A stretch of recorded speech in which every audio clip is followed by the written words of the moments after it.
Val, la tertulia de los negocios.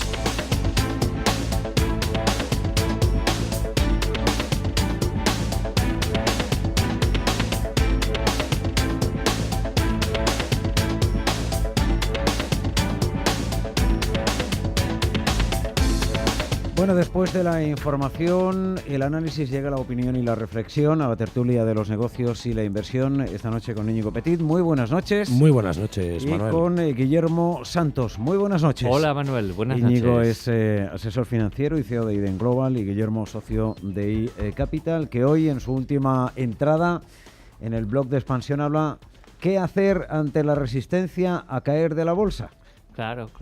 Bueno, pues el selectivo hoy se ha dejado un poquito, el décimas. IBEX, pero bueno, impulsados, o lastrados, mejor dicho, ¿no? Por Cataluña y la situación tan especial de España. Aún así, la bolsa española mantiene un rango muy lateral, tampoco los movimientos que está haciendo lo está haciendo peor que las europeas en los últimos 15, 20 días, pero cuando pasa algo significativo, pues aplicación del artículo, ya sabes, ¡pum!, salta. Claro. 155, sí. Salta. Pero salta, ¿no? O digo aplicación del artículo 155, como puede ser el momento en que fue casi simultáneo, pero no tanto, se convocan elecciones en Cataluña, ¿no? O se anuncia que se van a convocar.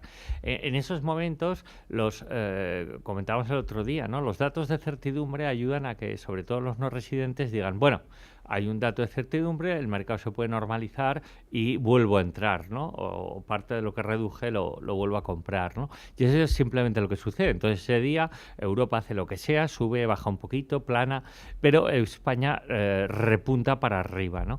Y eso es lo que está pasando, y así va a continuar esto, pues probablemente hasta pasar las elecciones o hasta cerca de las elecciones. Las encuestas van a decir mucho de cómo... Al final el miedo es tan sencillo, el miedo del inversor es tan sencillo como que España sin Cataluña es un 20% menos, y aunque ese escenario, como también hemos comentado en Visión Global, lo vemos absolutamente inviable, el escenario de escisión verdadera, el no residente, el inversor extranjero, piensa que es posible, que sería posible.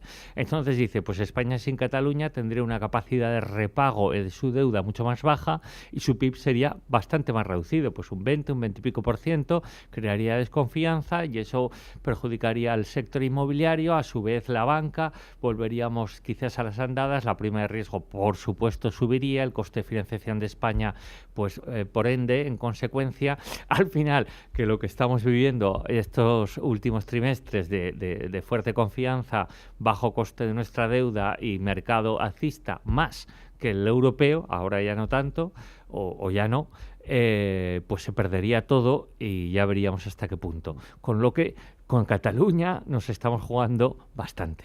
De ahí que Fitch esta tarde-noche advierta sobre todo del impacto en los bancos, en los 5 grandes bancos españoles. Y parece lógico, ¿no? Al final yo creo que el sector financiero es uno de los que más se ha visto afectado por la globalización y por la tecnología en las últimas décadas. Y hoy en día mover el dinero es una cuestión de pocos clics, y esa velocidad redunda en una sensibilidad muy alta hacia la confianza, hacia la seguridad jurídica. Yo creo que son dos elementos que en Cataluña pues se han infravalorado muchísimo. Este juego que estamos viendo actualmente, yo creo que digamos que sigue apoyando esta tesis que expongo, y que efectivamente no se ha tenido en cuenta, y probablemente si se ha tenido en cuenta pues se ha pasado absolutamente de largo por las posibles consecuencias. Yo creo que fue una de las entidades financieras que se fue, no recuerdo si fue Sabadell o CaixaBank, la verdad, la que dijo que no había puesto plazo a este cambio de sede. O sea, que es que ahora, a estas alturas las dos. Las dos, pues, sí, correcto. Recuerdo una rueda de prensa del presidente de una de ellas. No es temporal. Exacto, no es temporal, ¿no? Entonces, yo creo que esto refleja muy bien esta situación.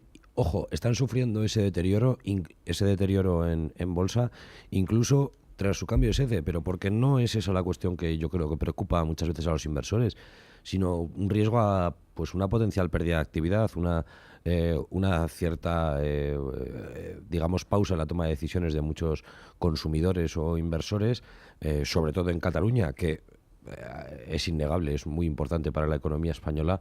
Bueno, pues quizás están castigando a estas entidades que están tan expuestas a ese mercado. Con todo, la banca también sufre por las últimas palabras de Mario Draghi, pues al parecer no ha sentado muy bien el mensaje, ¿no? Bueno, pues todo este inicio a la vuelta de la normalidad, y habrá que esperar bueno, pues cómo se va sentando, sobre todo cuando se hagan efectivas las medidas que anunció, ¿no?, el presidente del Banco Central Europeo. Yo creo que como decíamos, la banca, por ese tipo de situación, digamos, sectorial de su actividad tan globalizada, es muy sensible a esta confianza, y estamos tardando en recuperarla. El problema es que depende pues de una situación política que sea más estable y que evite titulares que a estos inversores internacionales que no profundizan en la realidad de lo que está pasando, bueno, pues no se queden únicamente con esos mensajes quizá un punto catastrofistas, ¿no?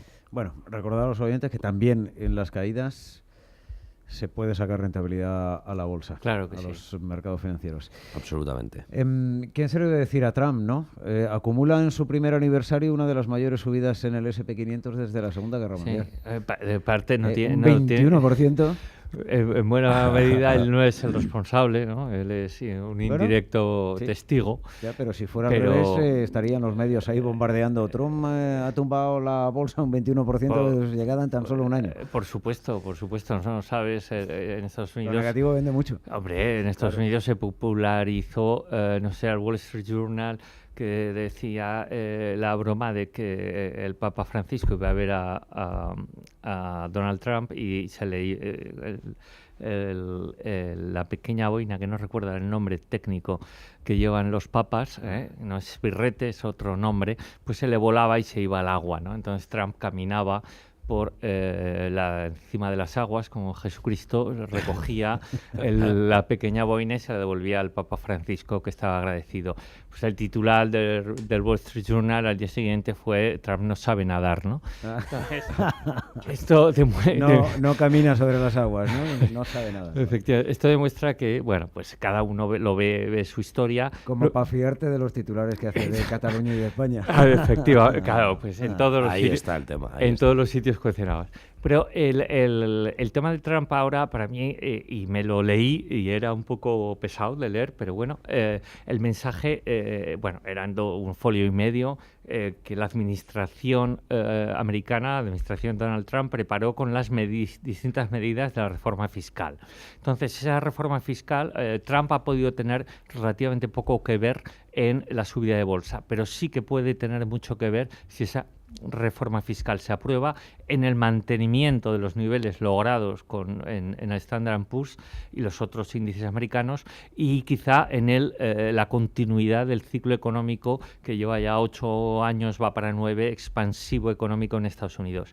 Porque esas medidas fiscales, pues algunas eran muy llamativas y especialmente beneficiosas, pues para dos grandes colectivos. Uno, las empresas, y sobre todo las empresas poco endeudadas, porque la deducción por intereses de las empresas, algunas las reduce, lo cual afecta sobre todo a las grandes multinacionales más endeudadas, lo cual también supone un plus en la creación de empleo en pymes, digamos, y luego, por otro lado, en rentas medias bajas, y no tanto en rentas altas, ¿no? Con lo que al final Trump, el liberalismo a ultranza, se va a convertir en el amigo de las clases medias, ¿no?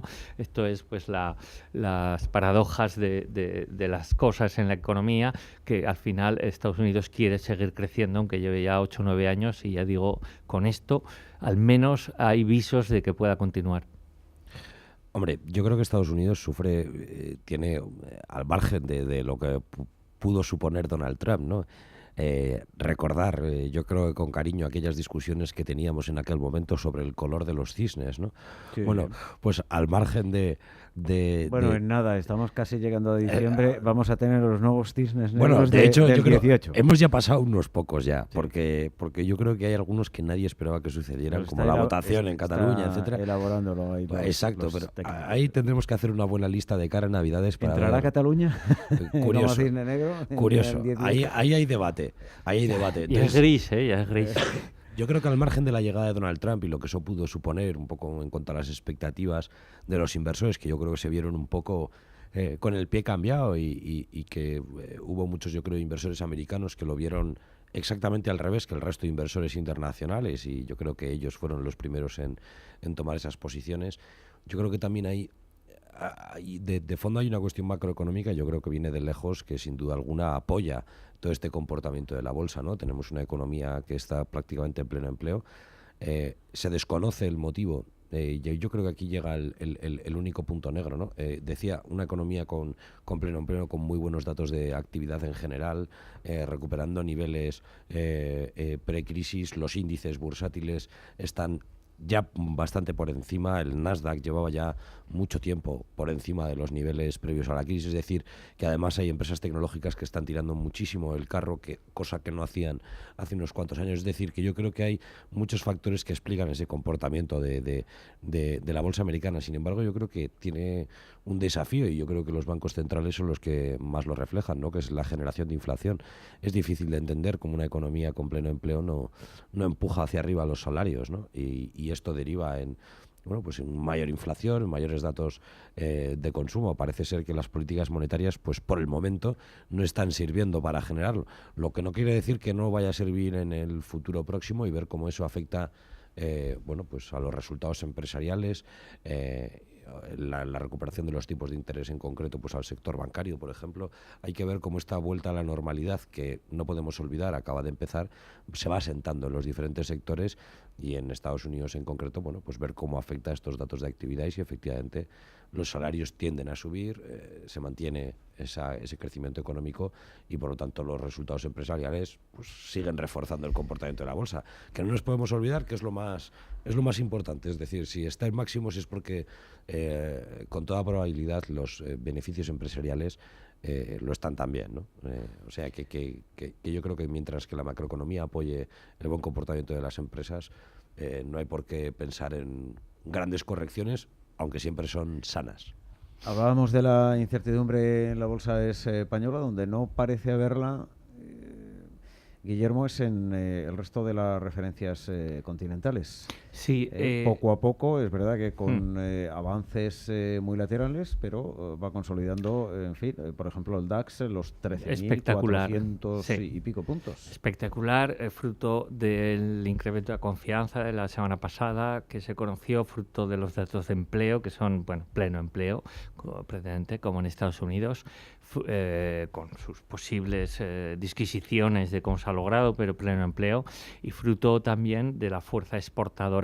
Salía un dato que además lo cito hoy en expansión.com, es sobre el repunte durante los últimos meses, especialmente semanas, de un índice que se llama Baltic Dry, que es un índice que mide los fletes marítimos, y es un indicador, la cantidad de dinero que se mueve en esos fletes, y es un indicador muy bueno a efectos de medición del comercio global.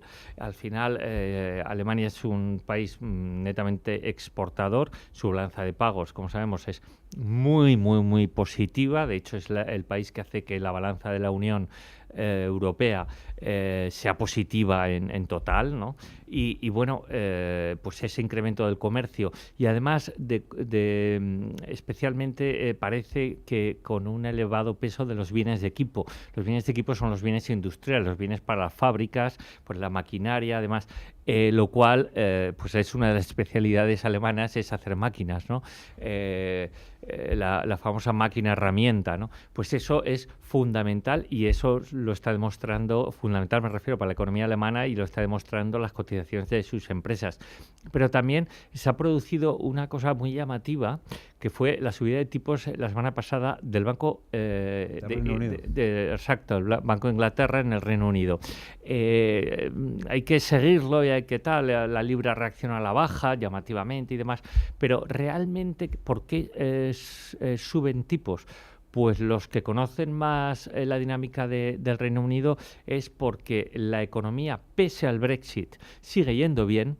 Tienen miedo de que el Brexit ocasione problemas durante las negociaciones, se evalúen posibles o se estimen posibles consecuencias negativas, y lo que quiere el Banco de Inglaterra es tener armas monetarias para poder, digamos, enfrentarse a una situación de posible recesión o de crecimiento más bajo en el Reino Unido cuando eso llegue, ¿no? Lo cual, si tienes los tipos a cero o semicero, es muy difícil, porque claro, no tienes margen de maniobra. Efectivamente. Y se puedes estimular la economía fácilmente. Efectivamente. Y se está dotando de ese margen. Por eso, aunque en España no nos haga tanta gracia porque tenemos mucha deuda, pero bueno, hay maneras de manejarlo, porque el bono alemán está a 0,35, no estaría de más, y a los bancos, como decía hace un momento Íñigo, les vendría además bastante bien, que en Europa nos apuntáramos un poco el cuento, ¿no?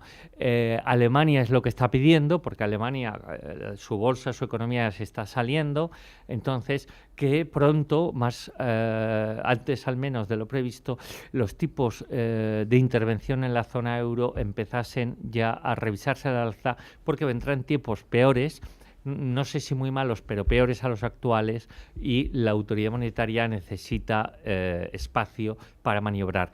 Lo mismo que está pasando en Estados Unidos, ¿eh?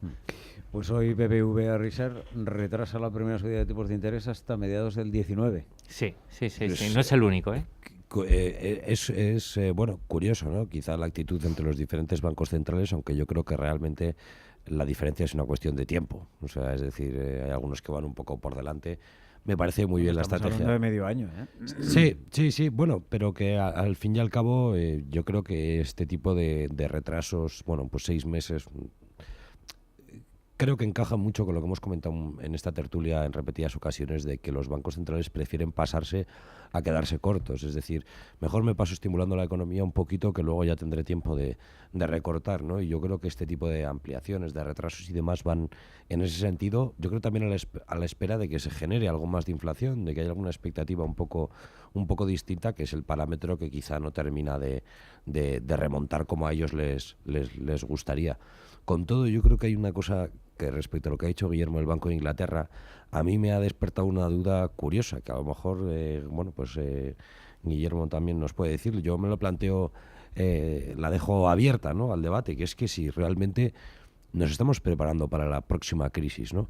Lo digo porque comentaba Guillermo la actitud del Banco de Inglaterra, un poco conservadora, en previsión de poder tener que estimular su economía en el futuro, pues medio plazo, vamos a decir, ¿no? En el medio plazo.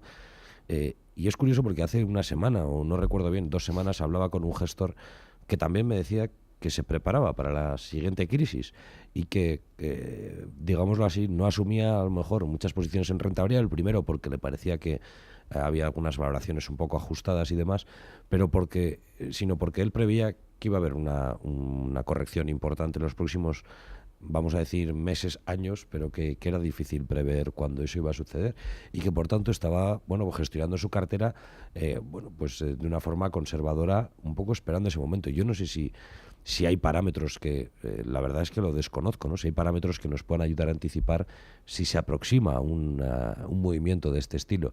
Porque ya es curioso, ¿no? El Banco de Inglaterra, me comenta otro gestor esto, he visto algunos otros gestores que he podido leer por internet en los últimos días, que también, bueno, pues son bastante cautos con el futuro próximo, sobre todo en lo que respecta a la renta variable. La renta fija ya lo sabíamos todos. No sé, no encuentro algo a lo que acogerme para ver el miedo que danos pistas. No, pues, es que el catalizador de una, digamos, ralentización de la economía global, que ahora está creciendo bastante a nivel global, especialmente en emergentes, especialmente en Asia, Nadie lo sabe. Entonces, para mí caben dos cosas.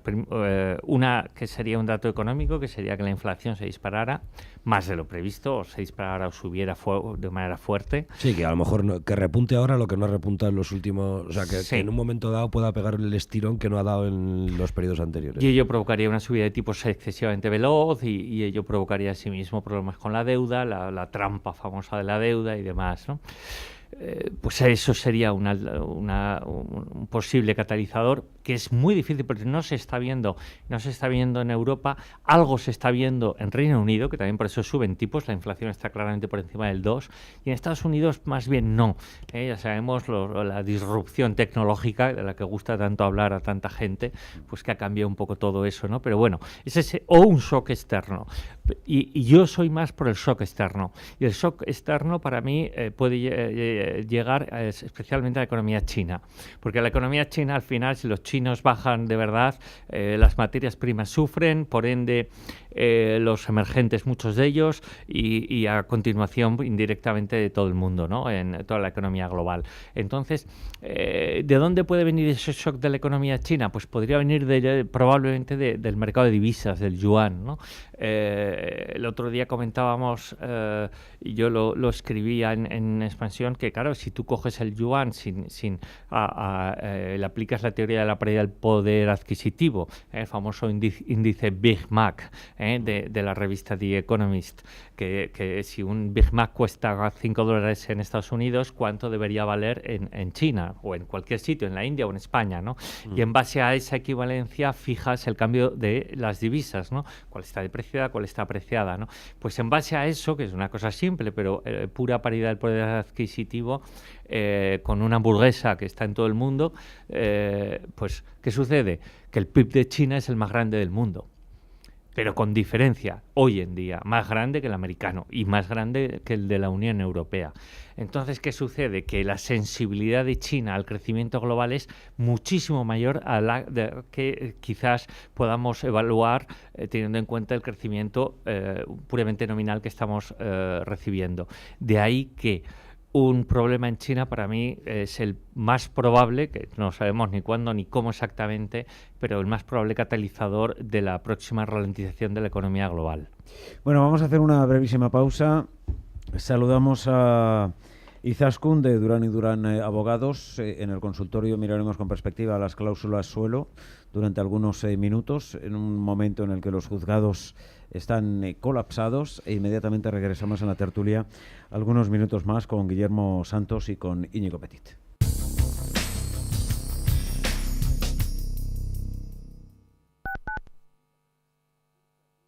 Mafre Gestión Patrimonial, la plataforma con más de 15.000 fondos de inversión para que elija los productos que más se adecúen a su perfil. Solvencia, seguridad, diversificación e independencia. Reciba de nuestros especialistas las mejores recomendaciones según su inversión. Mafre Gestión Patrimonial, su gestor global de confianza. Mafre, colaborador de Alicante, puerto de salida de la Vuelta al Mundo a vela. Restaurante Samarcanda. De lunes a viernes de 9 a 12 de la mañana, los mejores desayunos personales o ejecutivos al precio único de 9,35 euros, IVA incluido. Restaurante Samarcanda. Estación Madrid Puerta de Atocha, con vistas al Jardín Tropical, parking y wifi gratuitos. 91 530 97 46. Restaurantesamarcanda.com. ¿Está harto de que le hagan esperar por teléfono? ¿De que no le expliquen las ventajas de contratación en su seguro? Puede contar con Incos. Le damos un trato personalizado y le ofrecemos un ahorro en su seguro. No espere más y llame a Incos. 91 032 69 47. 91 032 69 47. ¿Sientes que el estrés y la ansiedad se apoderan de tu vida? Numerosos estudios científicos han demostrado que la práctica de mindfulness aumenta el bienestar psicológico, permite entrenar la atención en el aquí y ahora y reducir considerablemente el sufrimiento emocional, el estrés y el dolor crónico. El Club de Amigos de Intereconomía organiza cursos presenciales de reducción de estrés y ansiedad basado en mindfulness, impartidos por un instructor titulado. Infórmate en el 91 616 24 64 o en club@intereconomia.eu. Plazas limitadas. Conoce las diferentes formas de vida de la economía. Descubre las especies más agresivas, los paisajes más sorprendentes. Escucha Radio Intereconomía. Te mostramos la economía en estado puro.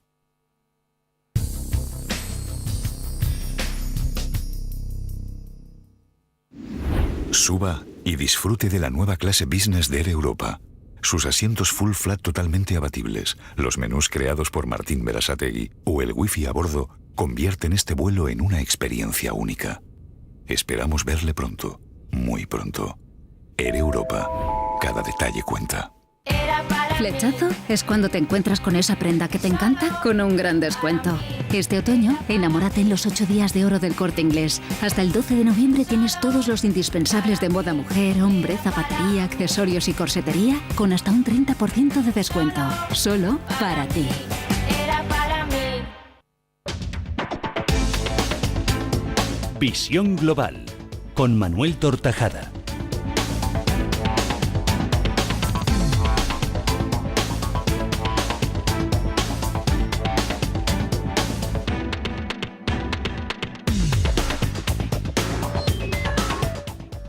Saludamos a Izaskun Martínez. Izaskun, muy buenas noches. Muy buenas noches, Manuel. Llega esta hora y un minuto después de las 9, las 8 en la Comunidad Canaria, el consultorio a Visión Global. Hablamos de cláusula suelo.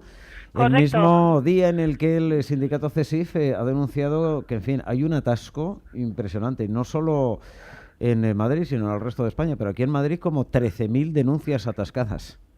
Sí, ha salido en la prensa que, bueno, los juzgados de Madrid están pues saturados en 13.000 demandas pendientes de admitir a trámite y bueno, en general todos los juzgados especializados en cláusulas suelos están en esta misma situación. Esperemos que tengan refuerzos en los próximos meses. Es lo que ha venido a pedir CESIF, el sindicato de funcionarios públicos, en este caso, que se ponga, en fin, más personal para poder sacar adelante lo que son todas estas denuncias. Pues os queríamos hablar hoy de una nueva sentencia contra la banca sobre cláusula suelo que afecta a los afectados que han firmado un acuerdo que les impedía reclamar esa cláusula suelo de su hipoteca, porque hay muchos afectados que habían firmado acuerdos propuestos por las entidades financieras que fueron aceptados por los hipotecados, a través de los que estos accedían pues a una rebaja del tipo establecido en la cláusula suelo a cambio de renunciar pues total o parcialmente a percibir las cantidades que habían pagado de más. Estos acuerdos, pues al igual que la cláusula suelo, también resultaron posteriormente impugnados ante los juzgados y las audiencias provinciales, pero no ha habido decisión pacífica por parte de las audiencias provinciales, hasta que la controversia ha quedado ya resuelta por el Tribunal Supremo el pasado día 16 de octubre. Salió a la luz la sentencia el 27 de octubre que confirma que las cláusulas suelo no pueden ser convalidadas aunque los afectados hayan firmado un acuerdo con el banco. Es decir, que si, por ejemplo, tenemos un oyente afectado por las cláusulas suelo y este aceptó un acuerdo con su entidad, ahora mismo está de enhorabuena porque ahora, a partir de ahora, de esta sentencia del Supremo, del 27 de octubre, ya puede reclamar esa cláusula suelo a pesar de haberla renegociado también con la entidad. Sí, lo que viene a decir el Supremo es que la entidad financiera que tiene cláusula suelo no es competente para negociar su sustitución con ese mismo cliente. Sí, los antecedentes de la sentencia, bueno, es el caso de dos navarros, pues que tenían incluida una cláusula suelo en su hipoteca, de los que no se les informó. Posteriormente negociaron una reducción de esa cláusula suelo, que era de un 3% al 2,5%, y después la entidad les volvió a aplicar ese 3%. Entonces fue cuando los afectados presentaron la demanda, que fue desestimada en primera instancia por el juzgado de primera instancia de la Comunidad de Navarra y luego en la audiencia provincial. ¿Qué ocurre? Que el Supremo lo que aquí determina es que esta cláusula suelo es ya abusiva de por sí, es una nulidad radical, es decir, es nula de pleno derecho, y al ser nula esta cláusula es nula desde el momento de su firma, es decir, que la reducción pactada posteriormente no afecta a esa nulidad, con lo que ha condenado, en este caso era un caso contra la entidad Caja España, ha condenado a la entidad a la devolución a la eliminación, obviamente, de la cláusula suelo y a la devolución de todas esas cantidades, pero desde el año 2009, el año en el que se suscribió el préstamo de la hipoteca.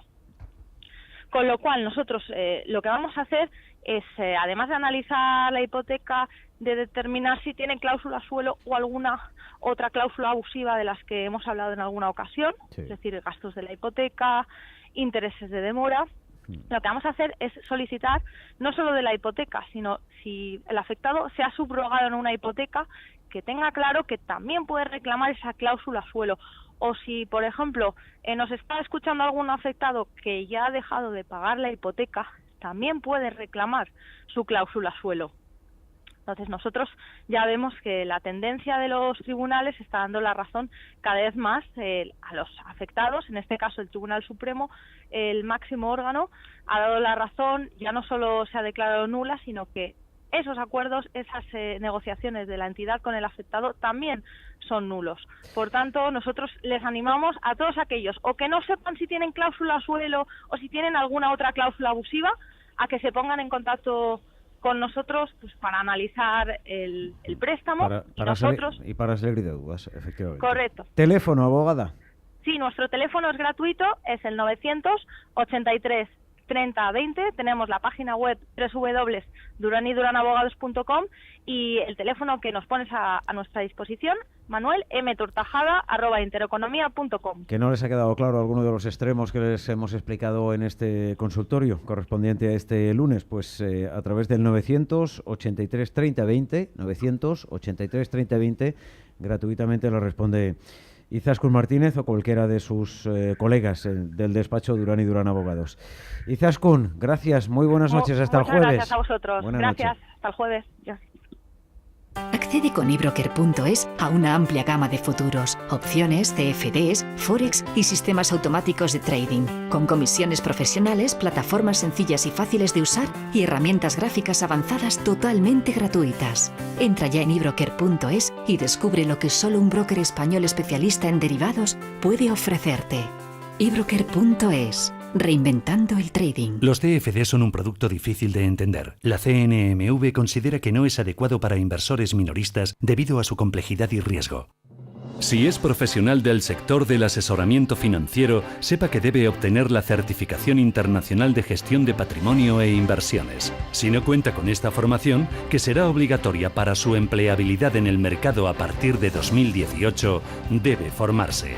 El Instituto Financiero IFA y la Escuela de Finanzas de Intereconomía le dan la oportunidad de realizar esta formación bajo la certificación CISI. Adelántese al futuro llamando al 91 411 12 93 o 93 410 14 61 o informándose en institutofinanciero.com. En Radio Intereconomía, Visión Global.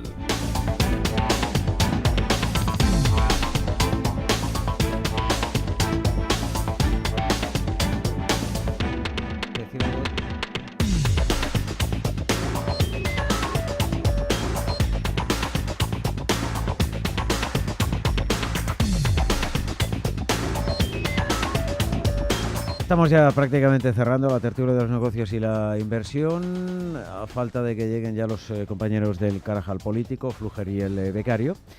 Pero antes me comentabais unos datos especialmente llamativos en algunos resultados empresariales en Estados Unidos.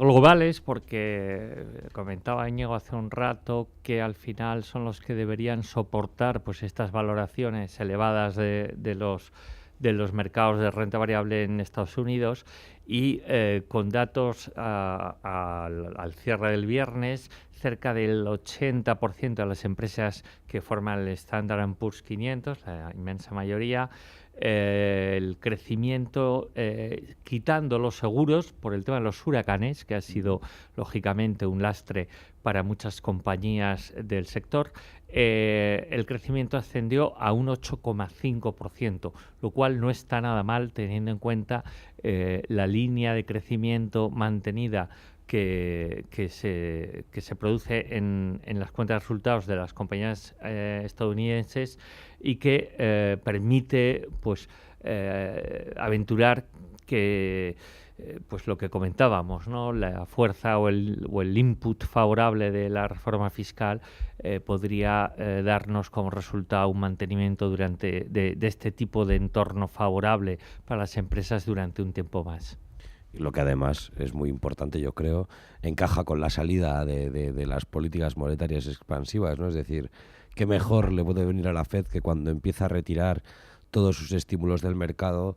Claro. Trump aprueba una reforma fiscal que apoya los ya buenos datos macroeconómicos, que yo creo que pueden compensar, incluso, me atrevo a decir, corrígeme, Guillermo, si piensas otra cosa, con creces el daño que pueda hacer, pues bueno, los siguientes pasos en este programa de estímulos y ver cómo poco a poco, incluso con retrasos que pueda haberlos en el futuro, pues ver cómo va asentando en el mercado, ¿no? Yo creo que ahí hay un matiz muy, muy importante. Veremos si Europa, ahí es donde viene el problema, tiene la misma suerte, ¿no? Yo creo que ojalá en Europa Draghi pudiera tomar muchas de las decisiones con la situación macro que tiene Janet Yellen.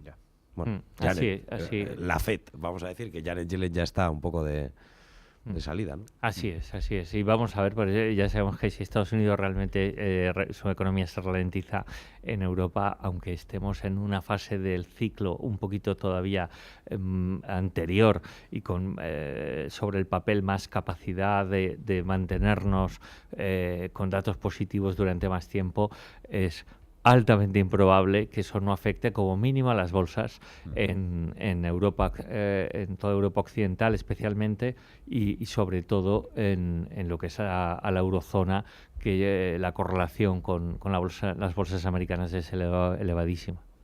Bueno, pues aquí lo dejamos cuando pasan 12 minutos de las 9, de las 8 en la Comunidad Canaria. Cualquier consulta para Guillermo Santos o Íñigo Petit, que vienen el próximo lunes, pues a través del correo electrónico del programa, mtortajada@intereconomia.com. Será un placer. Me he acordado cómo se llama el bonete de papal, se llama Solideo.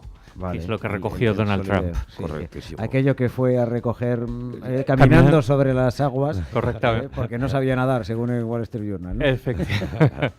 Gracias, Guillermo. A vosotros. Un placer, buena semana. Gracias también, Íñigo. Gracias, buenas noches.